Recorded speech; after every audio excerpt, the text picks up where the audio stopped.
सत्संग से सोधी आवे, नहीं जीव 84 में जावे। सत्संग से सोधी आवे, नहीं जीव 84 में जावे।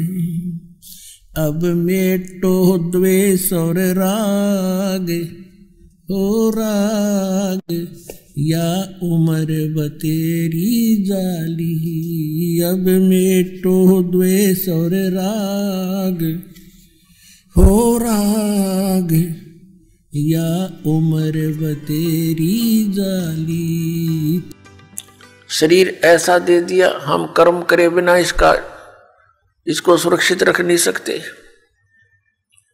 फिर हमने ऐसी परंपराएं बना ली कि हम सारा दिन उन्हीं की पूर्ति में सारा जीवन नष्ट कर देते हैं। बढ़िया मकान हो, पुत्री का विवाह करना पड़ेगा, बहुत घना पैसा लगाना पड़ेगा। ये हमारी भूल और अज्ञानता का कारण है।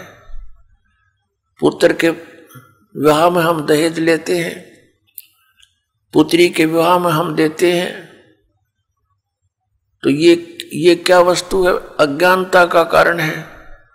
हम किसी का धन लेते हैं, हम उसके ऋणी हो गए, और हम देते हैं तो भगवान के दोषी हो गए। तो इसलिए हमने न तो दहेज अब लेना है और ना ही देना है। ये कोई प्रतिबंध नहीं होता। इस तत्व ज्ञान से आप परिचित होकर इससे अपने आप हटोगे। परमात्मा कहते हैं तुमने उस दरगाह का महल नहीं देखा, तुमने उस परमात्मा के स्थान का, उस जहां पर ये हिसाब किताब होता है, उस दरगाह का वो स्थान, वो न्यायालय नहीं देखा यहाँ का, और धर्मराज के तिल तिल का लेखा। तो पुण्यात्मा, जब आप इस तत्व ज्ञान से परिचित हो जाओगे, आपको दूसरे का पैसा विष दिखाई देगा, विष। लेकिन अनजान बालक तो विष को भी खा जाते हैं, भले ही मर जाए, क्योंकि उनको पता ही नहीं ये कितना खतरनाक है, कितना डेंजरस है। तो ज्ञान से ही पता होता है। अब इस ज्ञान से आपको ये दास परिपूर्ण करना चाहता है,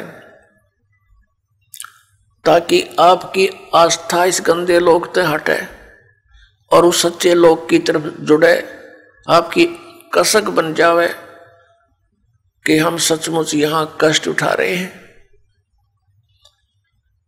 अभी तक विकल्प नहीं पता था। जिन महापुरुषों को परमात्मा आकर मिले, उन्होंने बहुत प्रचार किया, जनता को समझाने की चेष्टा की।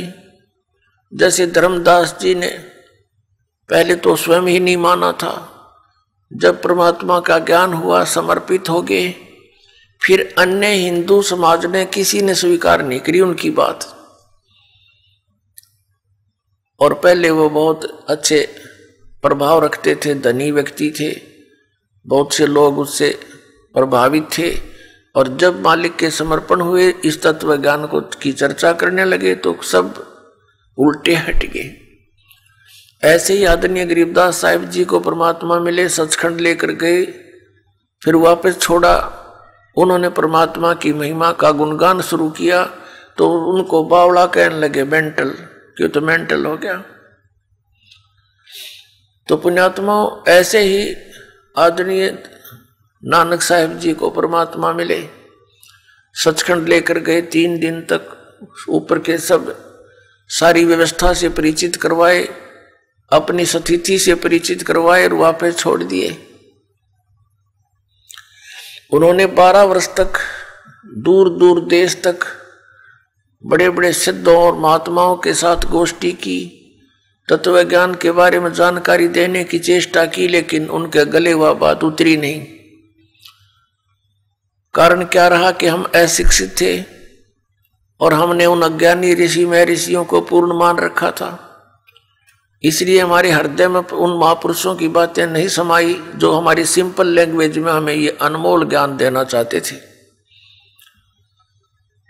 परमात्मा ने कृपा बख्शी, अपनी लीला अनुसार, अपनी महिमा अनुसार वो सन 1398 में सचखंड से चलकर आए, गति करके एक शिशु रूप धारण किया। लहरतारा नामक तालाब बनारस यानी काशी शहर के बाहर था।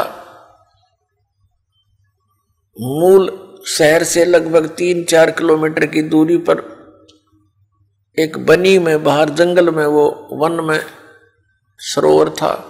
गंगा का पानी, गंगा का जल लहरों के द्वारा उछलकर वर्षा के दिनों में जब फुल स्वयं पर चलती थी गंगा, तो ऊपर से लहरों के द्वारा उछलकर घाट में से एक बहुत बड़े सरोवर का रूप धारण कर लेता था। वहां कमल के फूल खिले हुए थे। कमल के फूल पर आकर वो परमात्मा एक बालक रूप धारण करके विराजमान हुए।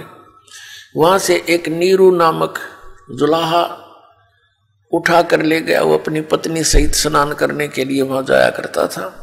तो उस समय परमात्मा लीला थोड़ी ही आयु में, 5 वर्ष की आयु में ही ये तत्व ज्ञान प्रचार करने लगे थे और बड़े बड़े विद्वानों के छक्के छुड़ा दिए थे। लेकिन पवित्र हिंदू धर्म के गुरुजन, इन ब्राह्मणों ने परमात्मा के ज्ञान को स्वीकार तो करना दूर रहा, उनका दुष्प्रचार शुरू कर दिया कि ये झूठा है, कपटी है, हमारे हिंदू धर्म के देवताओं के विषय में ये गलत टिप्पणियां करता है, ये निकम्मा है, इसकी शक्ल भी नहीं देखनी चाहिए। परमात्मा के विरोधी बना दिया।